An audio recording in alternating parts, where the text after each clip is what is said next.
Welcome back to my stand-up channel.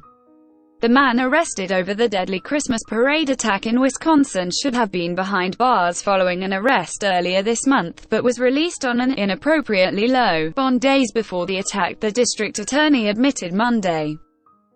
Darrell Brooks, 39, is charged with 5 counts of intentional homicide over the deadly crash on Sunday in Waukesha that left 5 dead and at least 48 injured, police said.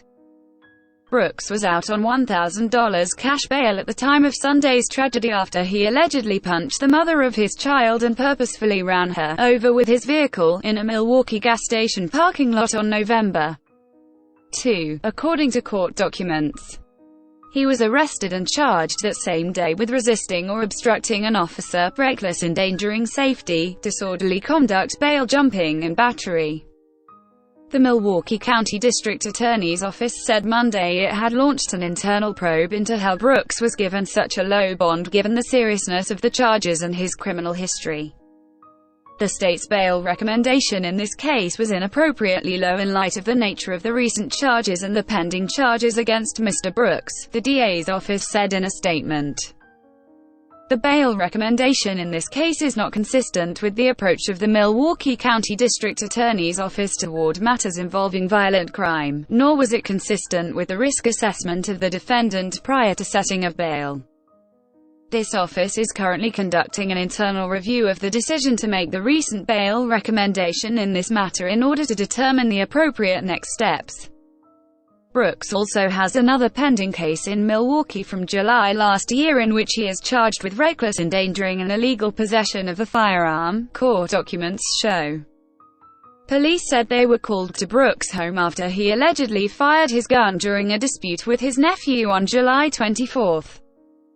His cash bail in that case was initially set at $10,000 before being reduced to $7,500, the DA's office said. Brooks remained in custody before his scheduled trial was set to get underway in February when he made a demand for a speedy jury trial. The DA said that demand couldn't be met, so the case was adjourned and his bail was dropped to just $500, which he posted on Feb. 21. In Wisconsin, a defendant has the right to have his or her criminal case tried within a certain period of time if the defendant requests it, said Julius Kim, a Milwaukee-based criminal defense attorney and former prosecutor. There are exceptions to this rule, but generally, the time requirements must be adhered to, Kim said. In situations where a person remains in custody because of an inability to post bail, the court must release that person if the case isn't tried in time. Kim said while bail in Brooks' first case is not uncommon, it happens occasionally because of court congestion. With regard to the low cash bail request by the state in the newer case on November 5, I think that could have been the result of inadvertence, or perhaps, an inexperienced prosecutor issuing the case and making a bail recommendation that was too low under the circumstances, Kim said. The former prosecutor added, I do think it's unusual for a prosecutor's office to acknowledge a mistake like this, but I know the district attorney personally, having worked in that office before, and it doesn't surprise me that he did. Waukesha Police Chief Dan Thompson revealed Monday that Brooks had been involved in a domestic disturbance just minutes before the Christmas parade carnage. Those killed in the rampage included 4 women ages 52 to 79 and an 81-year-old man.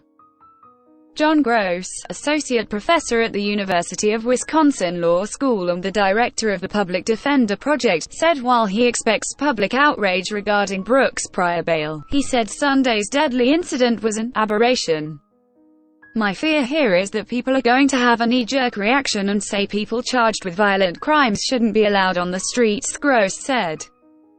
They are presumed to be innocent and we don't want to just lock people up because we think they might do something violent when they are out. And in fact, most studies show that it is very unlikely that someone who is out on bail, even if they're charged with a violent offense, is going to commit another violent offense. Source: nypost.com. Please like, share and subscribe. Thank you for watching.